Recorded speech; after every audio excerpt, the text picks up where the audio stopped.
With more on the decision by the UN panel, we're joined by a member of that very group that issued the findings. Roland Adjovi is with Arcadia University in Philadelphia. He's a professor of historical and political studies there.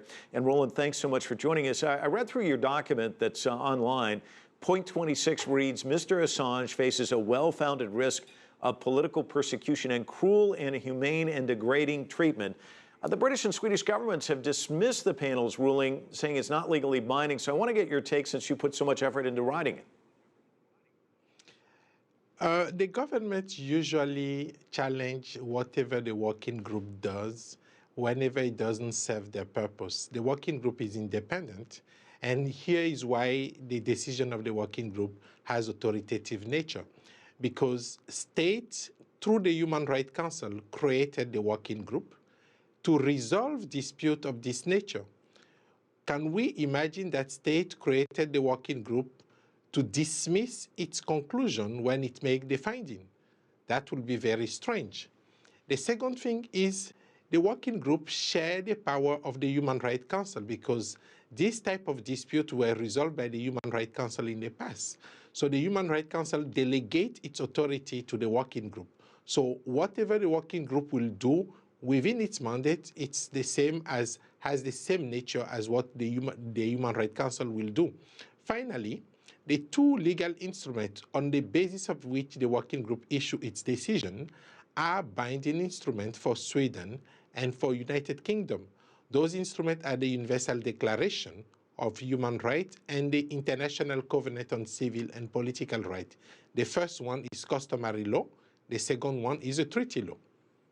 Roland, you request that he be able to exercise his right of free movement, and you also bring up the idea of Assange getting compensation. But how likely is that, given the reaction you've gotten from these two governments?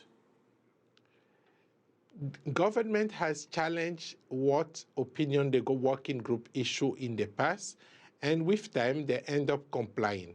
And there are people who have benefited from the working group decision in the past and who now are working free.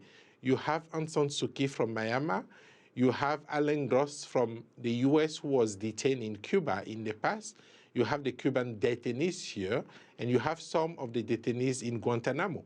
And you have a French citizen who was detained in Cameroon for 17 years, and now he's still negotiating both with France and Cameroon for his compensation. So states can challenge it politically in the media.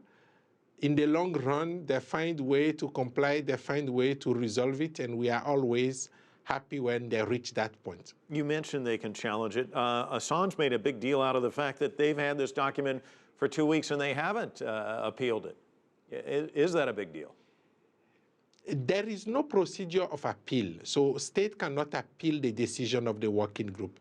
The only procedure they can use is to ask for a review, and there are specific provisions for review, and there is no time limit as far as if they bring new facts, those facts were not known at the time.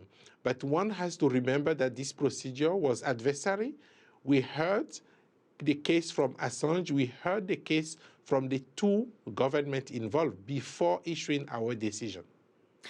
Quickly, Roland, because we don't have a lot of time, I know one member recused herself because she's from Australia, another dissented. Was there much debate as you came about coming up with this decision? We were forced to decide because the Australian recused herself. It was debated, but it's usual that we get consensus. But when we cannot get consensus, we cannot delay the matter any further. This case has been pending for 2 years before us, and we decided that the majority will rule.